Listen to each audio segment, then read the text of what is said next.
Está na hora do Café Missioneiro, até às 2 da tarde. Acompanhe a sua revista diária da Novos Horizontes com o jornalista e comunicador Fábio Delarruy. 1h08 deste 19 de dezembro de 2014. Você pode ter passado a vida inteira, ou parte dela, ouvindo a expressão tempo é dinheiro, conhecido de perto em um universo onde o ter do bom e do melhor é sinônimo de uma vida sossegada, e também deve ter escutado e acreditado que comprar roupas, sapatos e supérfluos alivia o estresse, principalmente das mulheres durante aqueles dias, né? Que ir às compras será um dos melhores lazeres dessa vida moderna. Agora suponha que se tudo isso virasse de cabeça para baixo, em nome da simplicidade do ser, homens e mulheres de diferentes idades resolvessem chacoalhar com esses conceitos impostos pela nossa sociedade. E essas pessoas optassem sem culpa e com uma certa leveza por uma vida mais simples.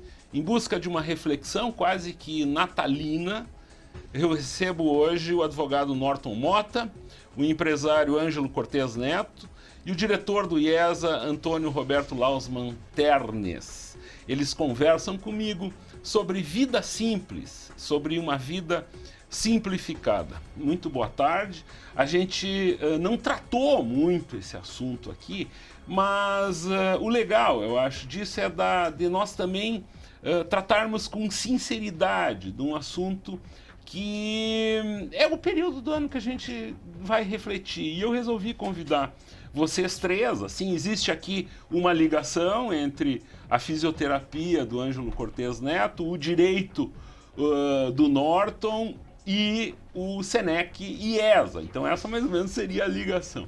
Eu dou boa tarde, eu vou começar com quem nunca esteve aqui. Ângelo, que bom te receber aqui. Eu notei, assim, até me surpreendi que tu ficaste muito contente mesmo de vir, então eu te recebo aqui de braços abertos aqui no Café Missioneiro. Boa tarde, Fábio. Boa tarde, ouvintes da rádio. Realmente é um privilégio estar presente no estúdio e dou os parabéns pelo seu programa. Muito obrigado.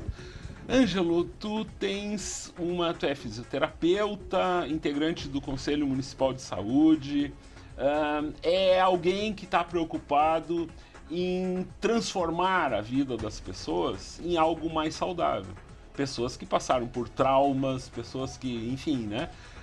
De que forma, através de uma análise a partir da tua função, a partir da tua atividade, tu imagina que nós possa chegar a uma vida mais tranquila, uma vida mais simples?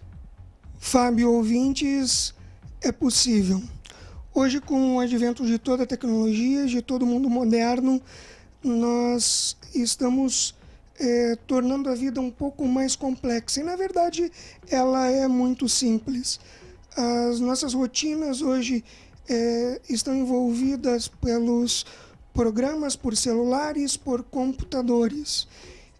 Dificulta, mas a criação de rotinas, de uma prática de atividade física, até mesmo de uma cultura voltada ao simples e ao familiar, podem ser norteadores desses pontos que estou falando. Uhum. Assim, ó, a gente tem visto pelo país reportagens, né, de pessoas que resolveram optar por uma coisa absolutamente simples, né, de, por exemplo, trocar o carro pela bicicleta, que tem gente que está fazendo, substituir, se tem criança, substituir a fralda descartável por fralda de pano. Isso tem um mercado. Esses dias eu li que o mercado de fraldas não descartáveis aumentou 100% no último ano. Então isso aí, alguma coisa está acontecendo. Não é só a economia que as pessoas estão fazendo. As pessoas estão pensando de uma visão ecológica, sustentável, enfim. eu coloco para ti, assim, Ângelo, nessa questão em relação eu noto, enfim, a empresa que tu tens, que é Vida Equipamentos. Como? Perfeito, Vida Equipamentos. Ali tem muitas coisas que realmente simplificam a vida das pessoas que passaram a ter grandes dificuldades, vamos dizer assim. De que forma que tu acha que a fisioterapia, o fisioterapeuta, pode contribuir? Porque uma coisa que eu notei, as pessoas só procuram ou só enxergam realmente o que um fisioterapeuta faz quando tem que tem que se conviver com ele. Mas de que forma tu imagina que a tua profissão pode contribuir para uma vida mais simples? Nós estamos aqui com o professor Ternes, que é do IESA, né? Não podemos falar o da, né? Mas na verdade é o SENEC. Isso aí depois ele pode explicar de novo para nós. O Instituto. É o Instituto. O Instituto. Mas na nossa formação como fisioterapeuta nós temos o tocar, o humano. E como você mencionou, eu sou proprietário de uma empresa que o foco dela não é a doença, é soluções em saúde. Por isso que muitas vezes você vê nas redes sociais nós fazemos um apelo à atividade física, a bons hábitos de vida, porque o foco realmente é prevenir, é impedir que ocorra. Enquanto nós vemos toda uma mídia em cima da doença, da patologia, nós focamos diferentes, né? Aqui em Santo Ângelo nós temos 2 grandes grupos de corrida, né? É do DAIA e é do professor Tarcísio. Hoje a atividade de corrida, assim como várias outras atividades, é um apelo, é um esporte que pode prevenir doenças cardiovasculares. Ele vai combater a obesidade e hoje, com todo esse apelo tecnológico, todo esse desenvolvimento, as pessoas elas estão mais sedentárias, elas estão obesas e a gente tem que instituir isso na família. É mostrar e dar o exemplo aos nossos filhos para que eles não sejam consumidores tecnológicos. Eu sou um consumidor tecnológico, porém, existem momentos.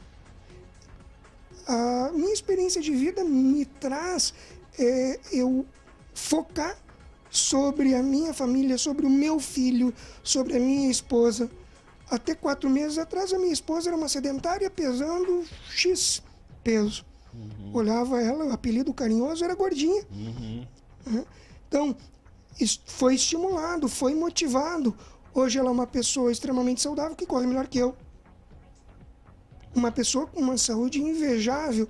E isso é um apelo que eu, como profissional, como fisioterapeuta, como empresário de uma empresa que foca sobre soluções de saúde, motiva a toda a população.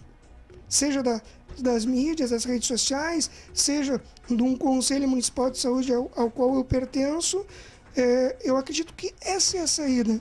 É a busca da simplicidade, é o resgate pelo artesanal, coisa que o pai do nosso professor Ternes tem lá fora. Que eu sei que o professor Ternes esporadicamente vai lá fora, sobe num trator, numa colheitadeira e está ajudando o pai lá, né? E isso é uma cultura familiar. Ela é motivada por nós pais e, é claro, os nossos meios de comunicação, assim como a rádio, e parabenizo por esse assunto, tem a função principal. Muito bem. Professor Ternes, a sua origem, como deixou claro aqui, ela vem da propriedade rural, né? De uma vida.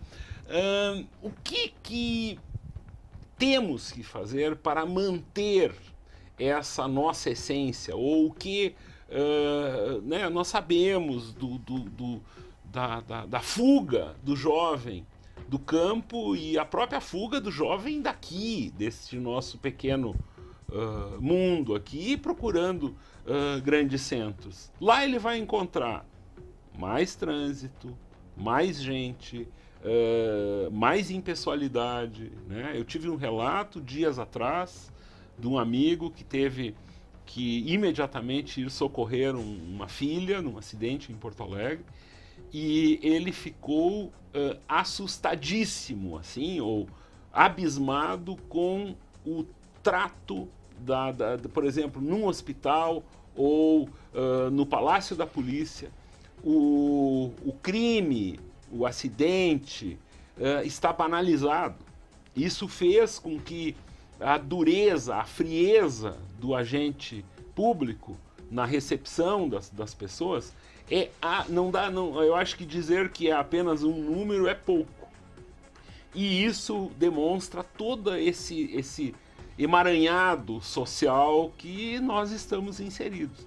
De que forma nós conseguimos, não que se tenha a solução, mas eu queria a sua análise em relação a isso.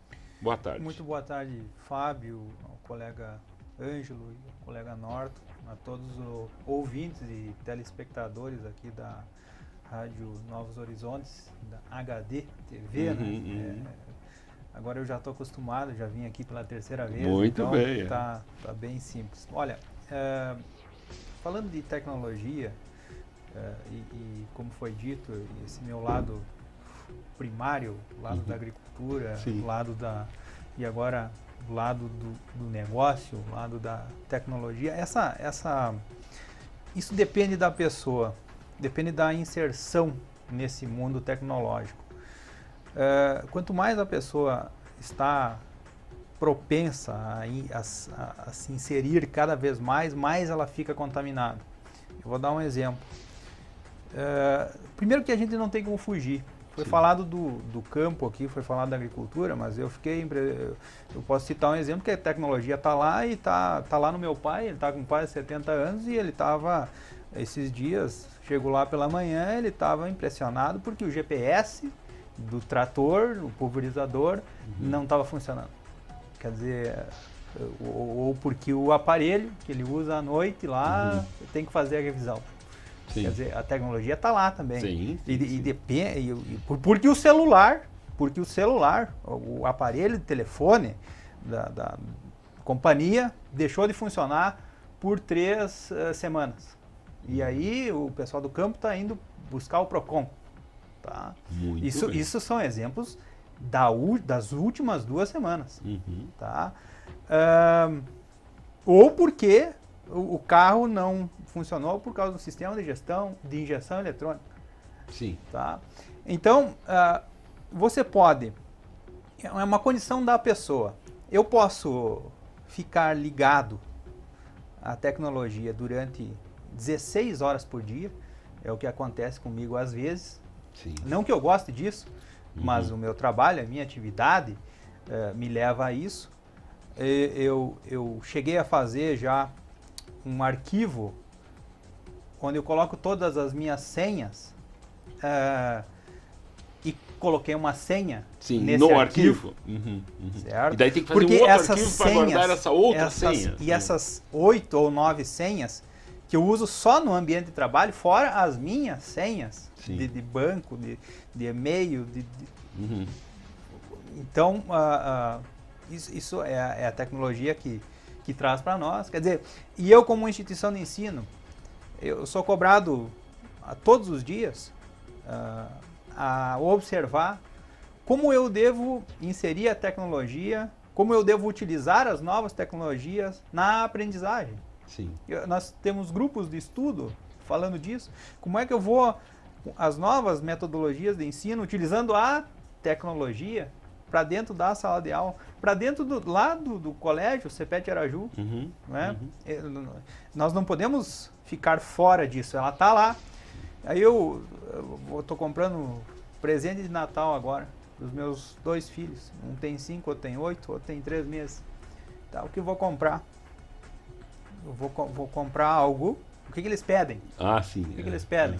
Tá, o celular eles já têm. Aí agora eles querem um notebook. E eu vou deixar de comprar? Será que eu vou deixar de proporcionar essa ferramenta para eles, porque eles vão aprender com isso. Depende é tudo, claro, do jeito que isso vai ser utilizado. Por isso, aí vem o monitorar os filhos, o que eles vão fazer com isso. Se eles vão usar isso para o bem ou para o mal, tem os dois sentidos. Mas a pessoa, ela pode ficar mais ou menos ligada, isso depende dela. Porque tem um outro fator que são as redes sociais, né? Para quem se contamina com elas, esteja onde estiver, se tem um tempo sobrando, ele já começa a ficar preocupado, ele já não acha o que fazer e aí já puxa o iPhone aí já começa a saber o que está acontecendo lá no Facebook, ó, não sei aonde, e aí tá ligado. Tá? Ele fica 16 horas ligado, certo? Então por isso que eu digo, é uma condicionante da pessoa, ela pode, eu conheço o que eu faço, bom, eu vou lá para fora para desligar e acabo não desligando, porque eu levo 2 celulares no bolso, certo? Levo 2 celulares e aí eu chego lá, eu tenho que lidar com o GPS, tá? Então, só mais muda ou o menos jeito. que estás dizendo que não temos escapatória, mais ou menos isso. Acho que é isso. Não tem saída. Eu também conheço pessoas, amigos lá de Giruá, que são, no caso de um doutor, ele é doutor, tá? Concluiu lá a universidade, chegou ao último nível e optou por andar de pé descalço, deixar o cabelo crescer e não quer mais saber de universidade, tá lá vivendo e daí no estão mato, chamando ele de louco. Estão chamando de louco. Isso é o complicado. Norton, muito boa tarde, um prazer te ter aqui novamente. Dentro disso que a gente mais ou menos colocou, eu vou colocar mais uma questão para que tu analise. Nós estamos complicando a nossa vida com esse volume imenso de processos, ou ameaças de processos, ou existe uma complicação, assim, e ao mesmo tempo também existem advogados que estão em busca de temas para transformar estes temas em novas ações e tal. Isso é uma questão, eu queria que a tua análise, é uma questão mercadológica ou uma questão de sobrevivência ou o quê, Norton? Muito boa tarde, prazer ter aqui. Muito boa tarde, eu agradeço novamente o convite para participar desse respeitoso programa, né? Cumprimento também os radioouvintes, telespectadores e também os convidados que estão aqui. E inicialmente posso referir que essa questão justamente da advocacia, né, do mercado do direito, o que é? Eu já vejo que é tanto uma questão de sobrevivência como questão de mercado. Através do mercado que você sobrevive. Mas inicialmente sobrevive. Posteriormente vai alcançar novos desafios e realmente sua análise com relação a isso de que procura-se novas ações, um mercado grande, o que acabou ocorrendo. O judiciário hoje está numa situação gravíssima, está na UTI, para assim dizer. Enquanto no Brasil temos 200 milhões de habitantes, o número de processos judiciais já passou de 100 milhões. Então, a cada 2 pessoas residentes aqui no Brasil, temos um processo judicial. E para dar conta disso tudo, né, acaba ocorrendo um paradoxo nesse sentido, porque tu tem o direito, tu tem que procurar o teu direito, tem que se socorrer ao poder judiciário, até porque é vedado a vingança privada, né? Em muitas das formas. E seja determinadas violações ou outros tipos de situações que te levam a buscar o judiciário, né, nessa impossibilidade. Senão voltaríamos à lei de Italião, né? Antes de Cristo ainda, essa situação aí que teríamos com certeza poucas pessoas habitando no país. Enfim. Dentro dessa análise, podemos colocar então que temos que ter meios de atender a essas demandas, né? E também o advogado, o profissional do direito, ele precisa, né, sobreviver, ele precisa sustentar sua família, precisa de determinadas coisas. E dentro desse assunto, encaixando também no tema de hoje, que é a vida simples, eu refiro que a advocacia é uma atividade que praticamente você não necessita de tecnologia. Para o aprendizado, os livros, para a fundamentação das petições, os livros, justamente, e para trabalhar, para peticionar, uma máquina de escrever. Sim. Nada mais. E papel. Hoje já estamos no processo eletrônico. Que é uma grande questão aí envolvendo os advogados um pouco mais antigos, que ainda não utilizam a informática como um instrumento mesmo, né?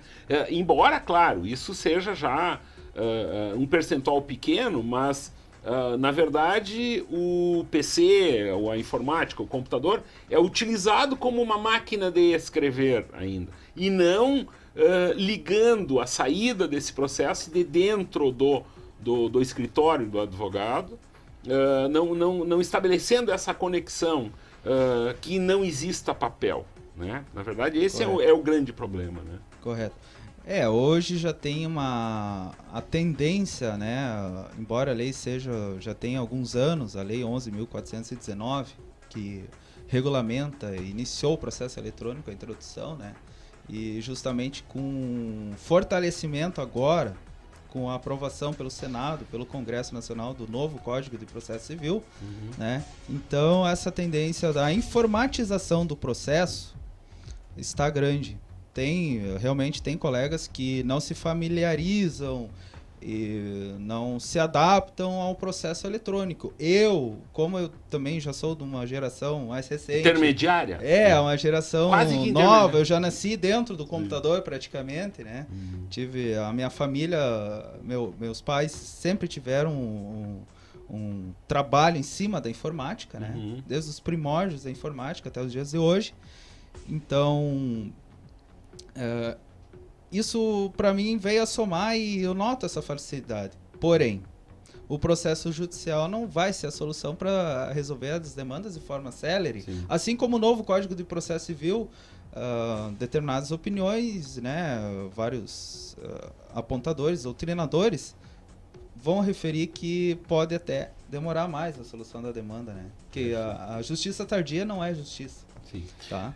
Norton, isso que tu colocaste, que tu nasceste dentro de um ambiente com ligação à informática, e baseado no que o professor Ternes falou, a gente pode estabelecer um cenário. O cenário seria mais ou menos assim. A partir do momento que a criança é inserida naturalmente dentro da utilização desses gadgets, por exemplo, eu tenho um exemplo caseiro de entregar um Samsung desses, um tablet, para a menina quando ela era muito nova, tinha menos de 2 anos. Então aquilo estava junto com as outras coisas dela ali, com coisas que nada eletrônicas, e aquilo ali junto. O que fez? Que esse fascínio, essa obsessão das crianças que ficam na expectativa de ganhar e ter a cada ano. Por exemplo, não, tu não vais ganhar o teu celular esse ano ainda. Isso acontece muito. Também acho absolutamente... dar um celular para uma criança de 4, 5 anos, aí por favor. Então, nesse sentido, se elas já estão com aquilo ali, elas não dão tanta bola. Pelo menos é a técnica que eu apliquei.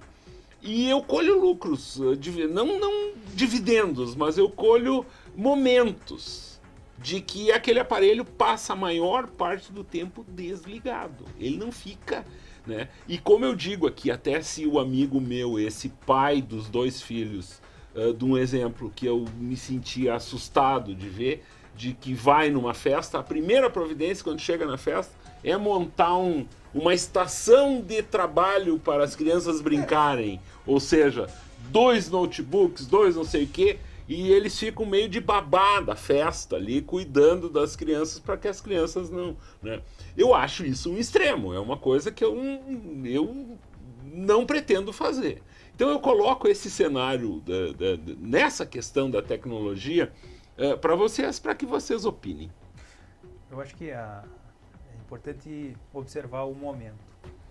O momento que eu estava lá na adolescência, talvez o grande sonho meu fosse ter uma televisão. Sim. Né? Sim. A gente transfere isso. Porque né? eu nasci numa época em que o meu pai tinha uma televisão a bateria de trator. Sim, tá? sim. E era preto e branco. Sim. Então, o maior sonho meu, inclusive na época de entrar na faculdade, que não é tão longe assim. Que coisa. Era ter uma televisão. Tá? Ou era andar num trator, ou dirigir um carro, ou operar algum instrumento mecânico, alguma coisa elétrica. Sim. Tá? Hoje eu não dou bola para isso. Agora, os meus pequenos, eles é que têm esse sonho agora. O sonho deles não é... Eles nem dão bola pra televisão, sabe? Sim. Eles não querem saber de coisas elétricas, eles querem saber de coisas eletrônicas. Né? E essa linha, isso que tu citaste agora, quer dizer, quanto mais familiarizados eles estiverem, né? Quanto mais eles entenderem disso, quanto mais eles... perderem a curiosidade sobre isso, quer dizer, eu já aprendi tudo. Eu já sei desmontar um notebook, já sei como faz e tal. Eu ensino os outros. Quer dizer, isso que eu acho que nós devemos melhorar, né, ou incentivar os nossos filhos. Quer dizer, eles têm que conviver com isso, mas eles não podem ficar presos a isso. Certo? Então eu não posso privar os meus filhos de ter um computador e eles ficarem querendo aquilo insaciavelmente, aquele negócio. Quando eu posso dar, então eu vou dar isso para ele. E ele que desosse aquele negócio, sabe? Que desmonte aquilo lá. E que aprenda com aquilo lá. E conviva com a tecnologia. Porque se ele não fizer, tem gente que vai fazer. Aí você pensa no futuro, eles podem perder oportunidades porque não tiveram isso. Exatamente. Agora.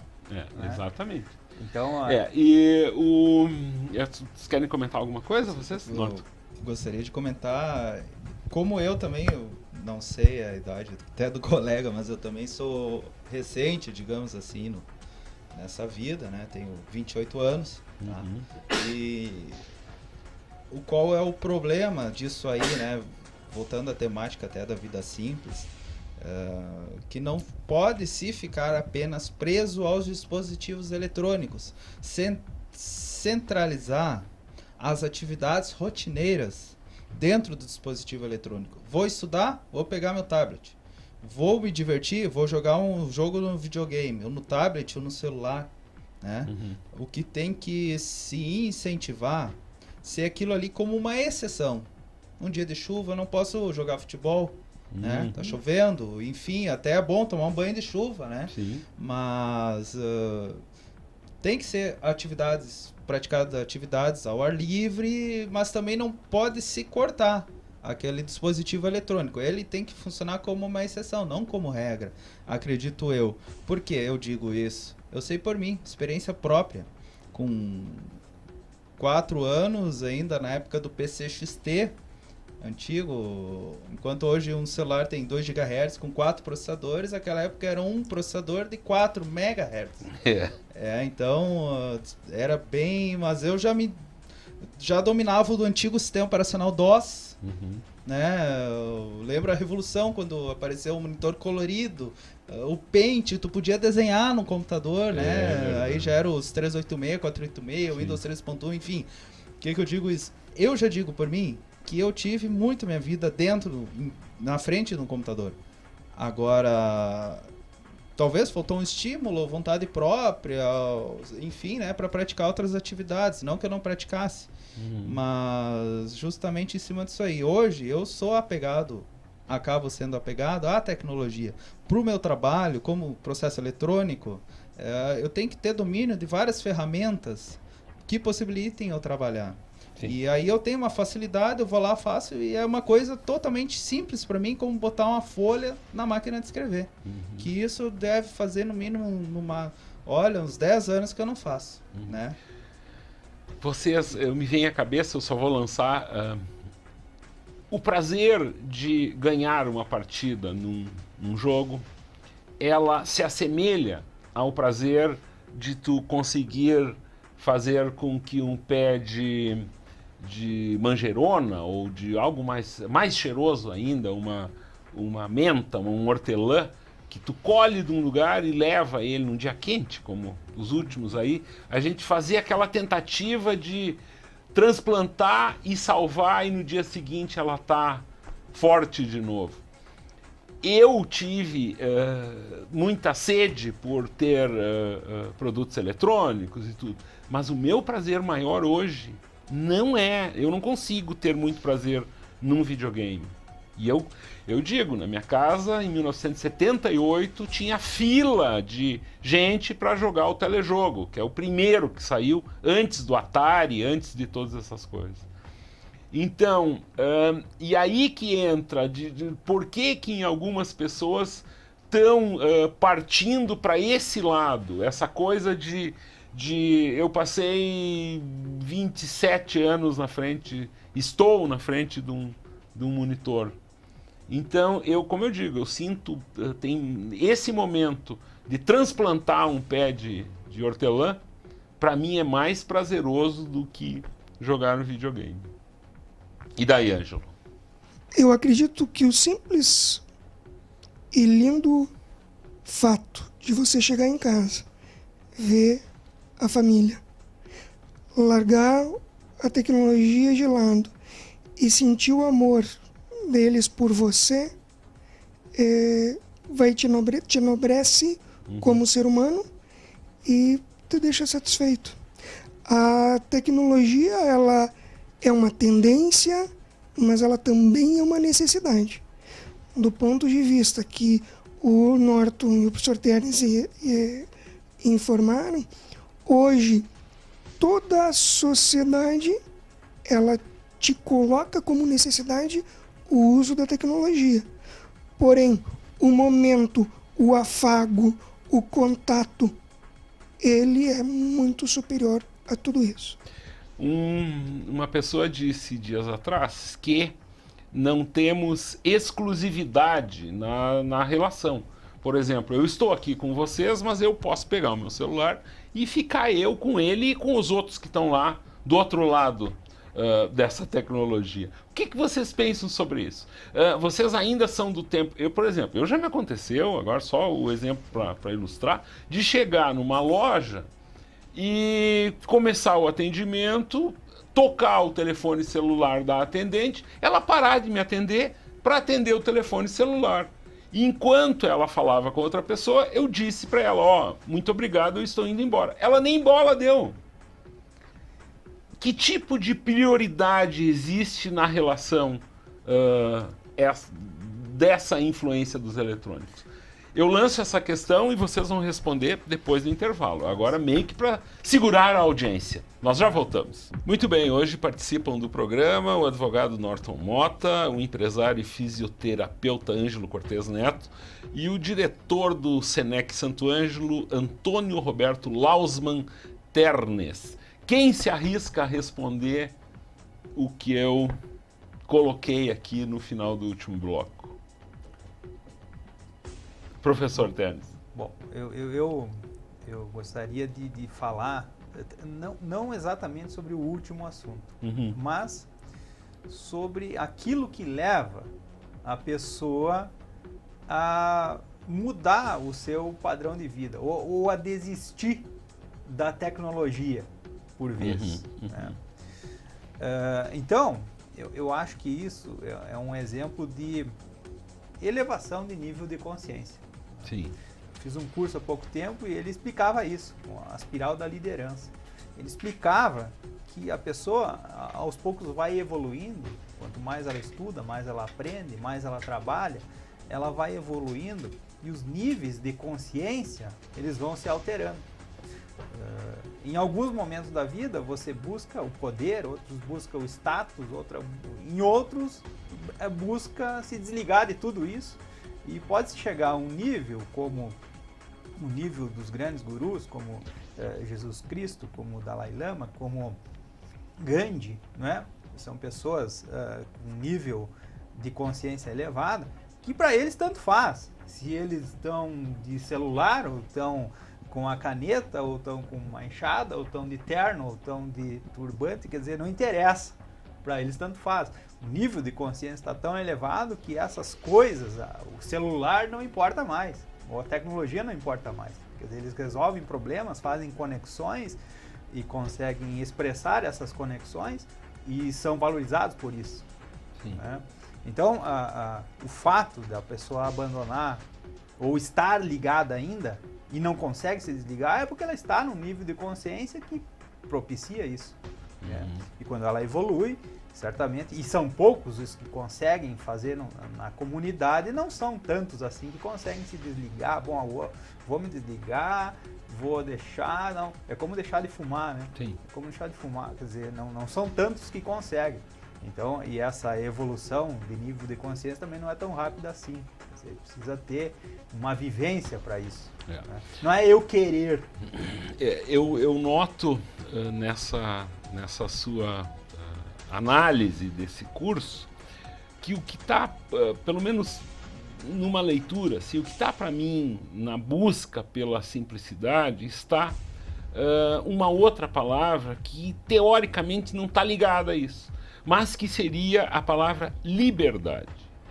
A gente passa a ter liberdade para fazer muitas coisas. Por exemplo, liberdade de não precisar de tantas coisas. Né?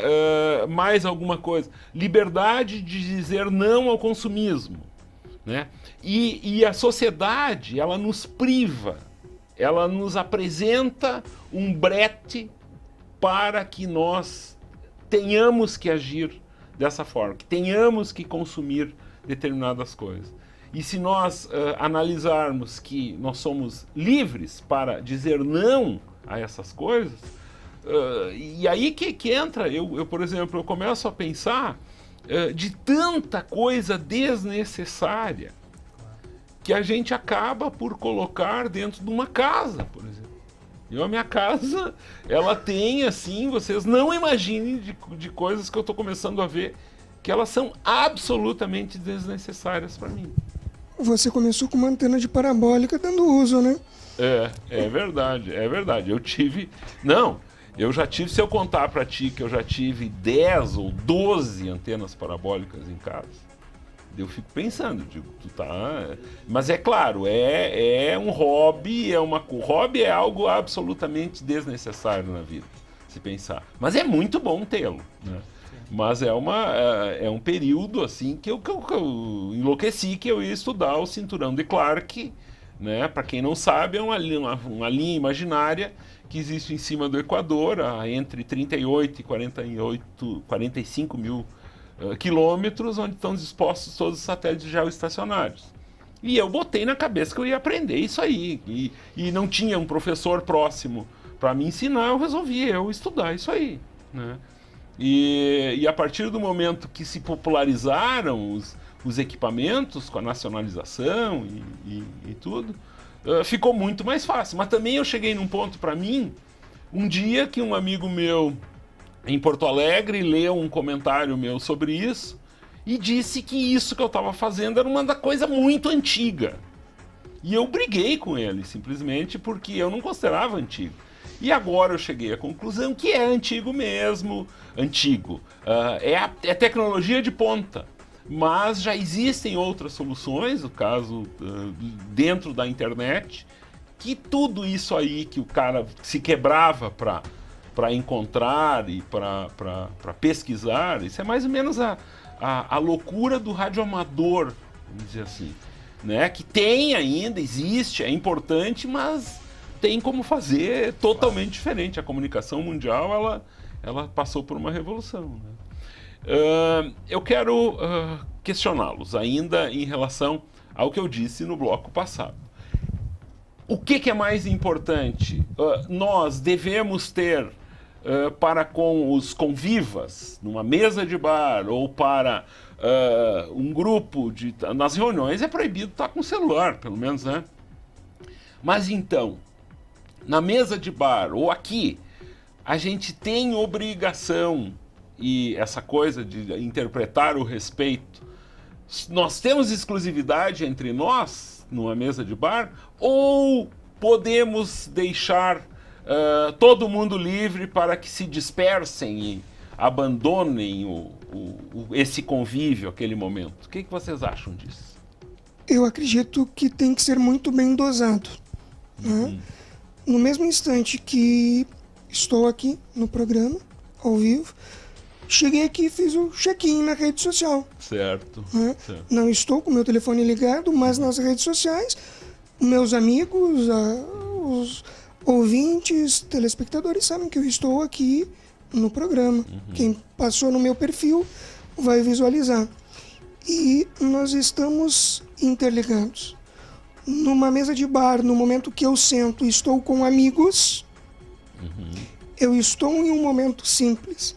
E eu posso utilizar da tecnologia para chamar mais amigos para aquele momento. Mas não desfocar sobre o diálogo e sobre aquele momento. Chegou ao extremo pelo exemplo, né, que o Fábio passou antes, de a atendente da loja tocar o telefone dela e ela deixar o cliente fica, né, se vira o cliente ali, achar o que ele quer adquirir na loja, né? Esse já é um extremo que com certeza já é totalmente reprovável, igual uns amigos, né, foram na Europa e foram num restaurante da Idade Média, né? Daí estavam lá, né, servindo e tudo mais, um restaurante que tinha todos os aspectos, comidas, atendimento, da mesma forma que era há uns séculos atrás. E eles ouviram a mesa ao lado, um casal jovem que estava ali presente, solicitou pro garçom qual era a senha do Wi-Fi. Ao que o garçom respondeu que na Idade Média não existia o Wi-Fi. Certo. E até restaurantes acabam fazendo promoções ou coisa assim, ou dizendo que não tem Wi-Fi, ou justamente para evitar isso aí, né? E o que acaba acontecendo? Tem que se ter um controle no uso da tecnologia, porque se você vou dar uma olhadinha na rede social, acaba que essa olhadinha aí se passam horas e você não sabe mais o que aconteceu nesse intervalo, né? E um certo ponto assim que liga isso aí, essa modernidade, o tempo é o dinheiro e tudo mais, hoje acaba acontecendo uma twitterização. Que o Twitter, a rede social de 140 caracteres, acaba que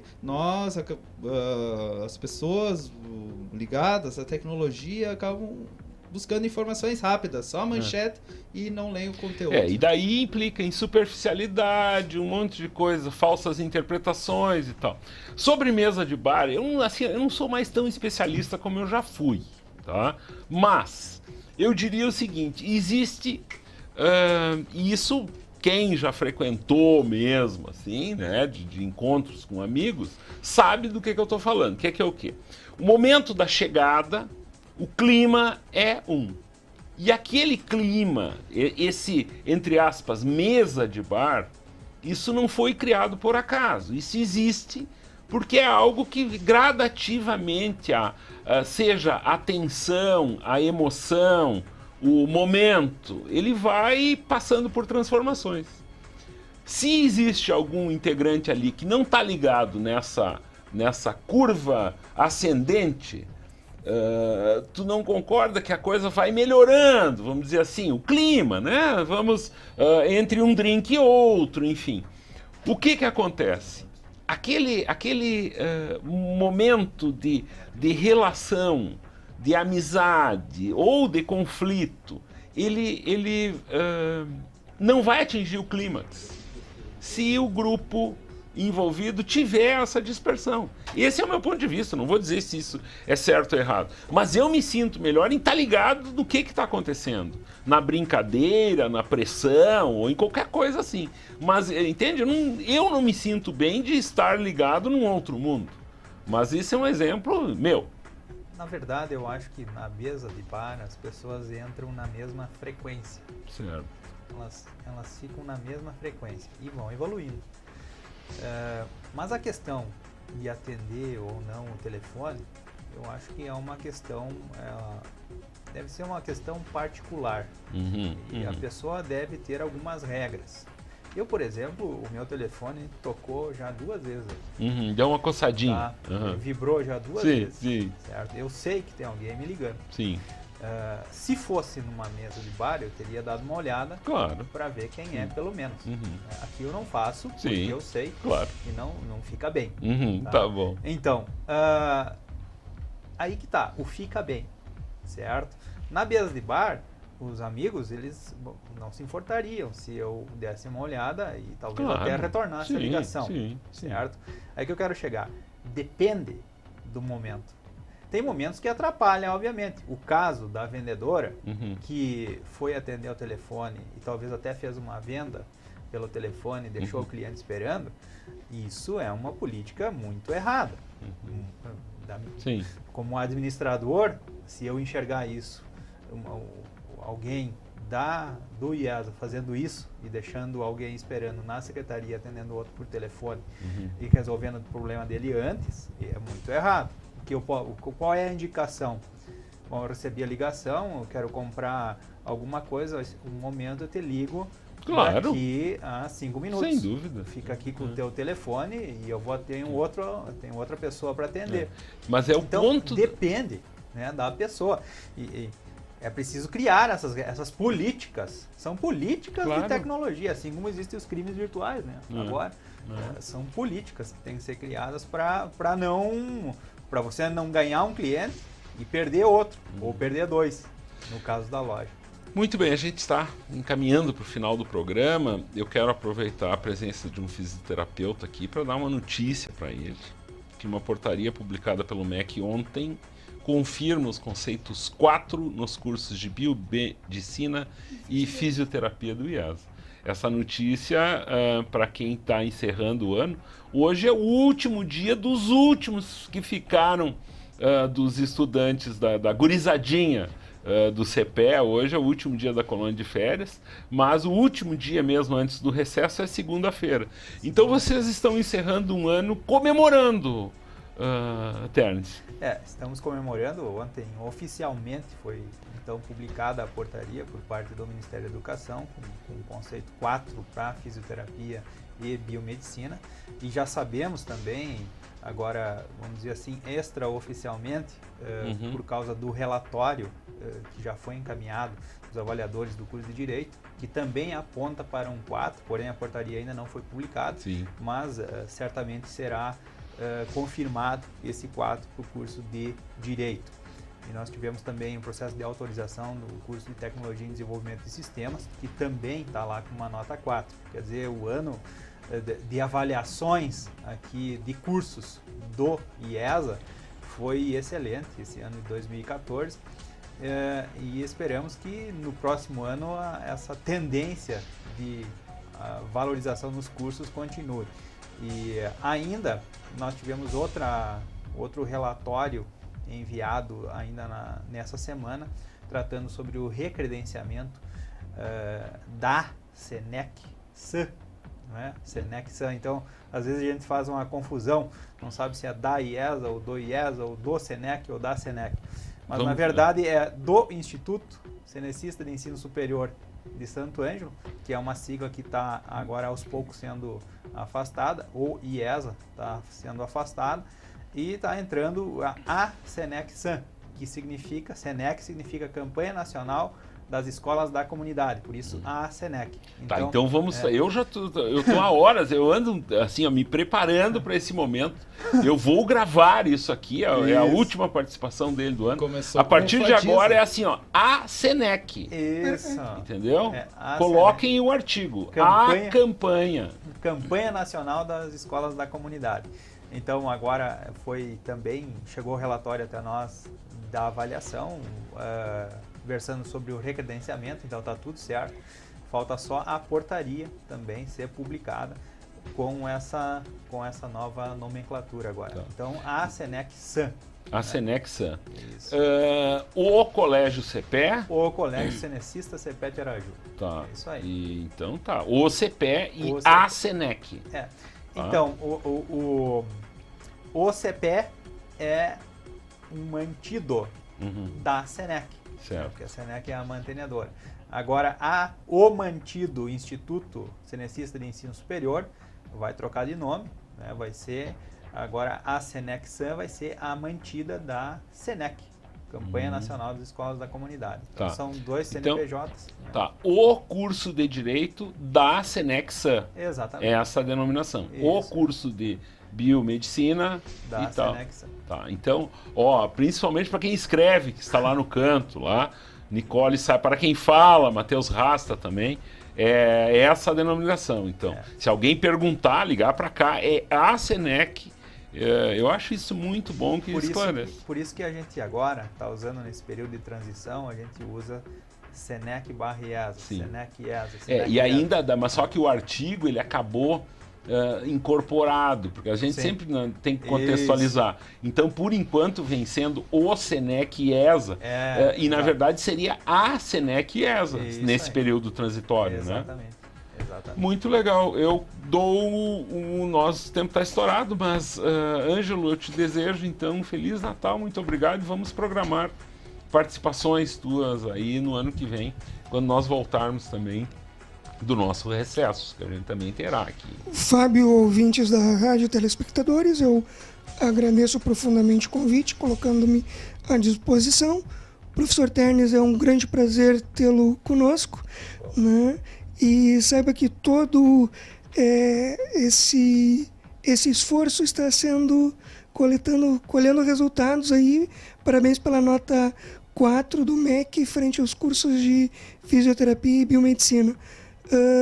Norton, obrigado por tê-lo conosco. Isso aí, daí, Norton. Então tu agora tá assim, já tá, segunda vez já tá mais tranquilo, né? Não, já estou mais incorporado a esse ambiente aqui, a temática também. Então, agradeço novamente o convite, assim como me coloco à disposição para, né, eventualmente estarmos também presentes aqui no programa, né? Contribuirmos para esse debate interessante, né? Agradeço também, cumprimento o professor Teles também pela aumento da nota, né? Que assim como os alunos são avaliados, as instituições de ensino superior também são avaliadas e o MEC está em cima, está cobrando e a conquista desses cursos, do curso de Direito, Biomedicina e Fisioterapia, que já são cursos que não como o Direito, que é bem mais antigo, né? Da época da FADIS ainda. Mas até porque, falando, né, Fábio, antes era a FADISA, passou a ser IESA e agora então o SENEC IESA e daqui uns dias SENEC-SAN, então. Exatamente. Correto. Muito né? bem. Então, só para finalizar também, o Ângelo também, um abraço e também obrigado por estar presente aí. Eu procurei trazer esse tema aqui de uma vida mais simples, assim. Claro que a gente acabou falando de diversas questões, mas eu acredito que uma vida mais simples também é uma vida mais rica, também é uma vida mais prazerosa, rica em sentidos, em propósitos, em significados. E para que nós lembremos nesse Natal, uma vida também pode ser rica em escolhas no que nos faz bem, no prazer, por exemplo, ele está no que acontece entre uma escolha e outra. E isso é uma coisa que eu aprendi há algum tempo. O prazer está é o que acontece entre uma escolha e outra. Na tarde de hoje, o Matheus Rasta bota música para quem está tomando banho de sol aí, e também música para quem está trabalhando. O Café Missioneiro fica por aqui. Segunda-feira teremos o Luciano Mazo, do Sesc, aqui conversando conosco numa avaliação do ano, as perspectivas para 2015. Bom final de semana e fiquem tranquilos.